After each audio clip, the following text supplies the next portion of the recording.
My shirt was pressed, shoes polished till they shone, hair combed back in even streaks, cologne scented to make my passing memorable. I was the picture-perfect embodiment of my work, everything set meticulously in place to challenge the perception of those I'd encounter. I carried with me a briefcase at all times containing different things that were related to my work. But the young lieutenant, whose office I had been summoned to, didn't give a damn what I looked like. "So, you're the butcher." He didn't wait for me to answer. "There's a Fralaxian in the basement cellar. There's a bomb their organization has planted somewhere within one of the 300 recreational towers. It is your job to get the information out of the bastard on where the bomb is." "I'm aware it's a Fralaxian." I raised my briefcase.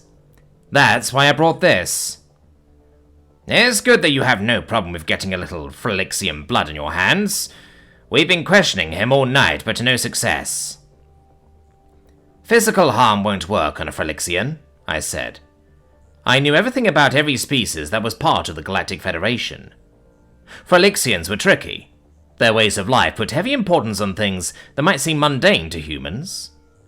To get information out of a Fralaxian, one would have to employ other means besides physical harm. The lieutenant left his seat. "What would work on a Fralaxian?" My silence told him all he needed to know. There were levels to information one is allowed access to, and my level was far above his, though he outranked me on the field. "Let's go," he said, once he saw I wasn't going to answer, and ushered me out of his office.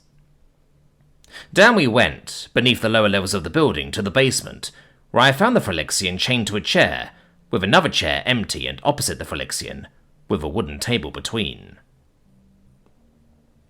Orange ichor covered the alien's face and limbs, from numerous cuts and bruises where the lieutenant and his men had worked on him to little success. I could tell it was a male. The follicle pus underneath his chin was streaked with ichor, but served as the distinctive characteristic that defines their sex. The lieutenant left us alone and walked out of the cellar with a curt word to get the information out of the Fralaxian as quickly as possible. "Hello," I said, as I took the chair opposite the Fralaxian while placing my briefcase on the table. The Marlin did not reply, though beady eyes, almost swollen shut, he regarded me. Then he laughed, a chortling sound that made his thick head bob up and down. "What's funny?" "You are human," he said. "You think you can break me? With your crisp suit and shiny hair, you think you can do worse than what's been done to me? I will not break. The Fralaxian revolution shall not cease." "That's nice and all. How's your mother doing?" I asked. "What?" "Your mother, the one who birthed you. How's she doing?"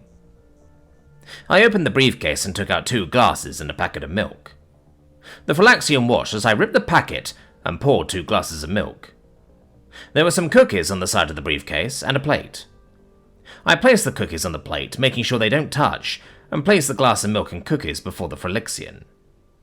I took my own glass of milk and brought it to my lips, slurping to ensure the Fralaxian could see it wasn't poisoned.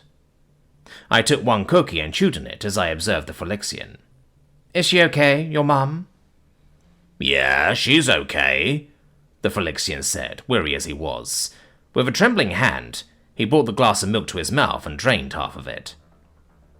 He wiped his mouth with the back of his hand, and the chains jiggled as he did so. "Been a rough couple of years for her, you know. Age is catching up to her." "How old is she?" I inquired. "She's nearing 2 centuries. "Wow, she must know everything by now." The Fralaxian laughed. "She still leaves the door open every night thinking I'll come home. Always had to tell her, 'Mother, I moved out. Be locking the door.'" He laughed, and I laughed too. "How's your mother?" "She died. Cancer," I said, while bowing my head. "I'm sorry to hear." "Mothers are quite something, you know," I said, while taking a sip of the milk. "When I was a kid, I believed that if I wanted to, I could fly like a superhero. So one day I climbed a really tall tree and I jumped, thinking the wind would pick up and I would float away. Broke both my shins and one ankle. My mother had to care for me, and she did a really good job of it, though she always asked whether the whole superhero thing was false, that whether suicide had been the real reason I climbed the tree. She simply could not believe that her son was stupid. The Frolixian laughed. That reminds me of the time my mother took me to the Pringles farm out of Gambino 5. There were Pringles everywhere, growing out of every surface of the ground. Pringles hang from tall Pringles stalks, and I rushed through them and I left my mother behind. Just so caught up in the joy of being close to so many Pringles, I ended up getting lost among the Pringles. My mother searched for me together with the farm owners who gave up on the search. She continued searching alone, and I remember... A sob escaped him. I remember it was me who found her, in the dark of night beneath a Pringles stalk. She was praying to every god she knew, and she made a promise that if she found me, she would never lose me again. That's all she wanted, just to find me and... He sighed and took a sip of his glass of milk, before breaking a cookie and flicking one half into his mouth. He rubbed at his eyes and then turned his gaze on me. You miss her? I asked. Every damn day. Ever since I joined the Frolixian Revolution, I knew I won't have time to be close to her. But the money Gustav said will come from the revolution. He said it will be enough to take care of Mother all her life, the Frolixian said. Money isn't everything, but everything costs money, I said. I got this job, this one here. I am good at it, good at getting information out of any species within the galaxy. I thought it'd bring me a sense of accomplishment, and with it will come pride. Pride at having done something with my life. But do you know how I feel right now? Alone, the Frolixian said. Because your mother's dead and your job sucks. But Gustav, he seems to be alright, doesn't he? Gustav doesn't care about his mother, the Frolixian answered, and I gasped. Yes, he doesn't care about his own mother. Said she was a waste of space. Heard him say that myself. And you work for him? No, I work with him. There is no hierarchy in the Frolixian Revolution. Sounds to me like he's calling all the shots. No, he is not. The Frolixian took another sip of the milk. We all agree on what we will do together. I don't know, I said, making sure to sound as skeptical as possible. If Gustav was in your chair right now, do you think he'd have spilled the beans? He doesn't care about his mother. What makes you think he cares about you and the Frolixian Revolution? Gustav cares about us. Because he leads you? No, we rule ourselves. I'm sure it was Gustav's idea to hide the bomb in the recreational towers, where other people's mothers go for recreation. No, you see, that's where you're wrong. We chose the recreational tower furthest from normal folk, the one where the human military go to relax, furthest from all the other recreational towers. If Gustav was given the option to lead us, he would have chosen the one that will have the most civilian casualties. But we debated and decided on the 279th recreational tower because we didn't want mothers getting hurt. Thank you, I said, with a smile, and got up.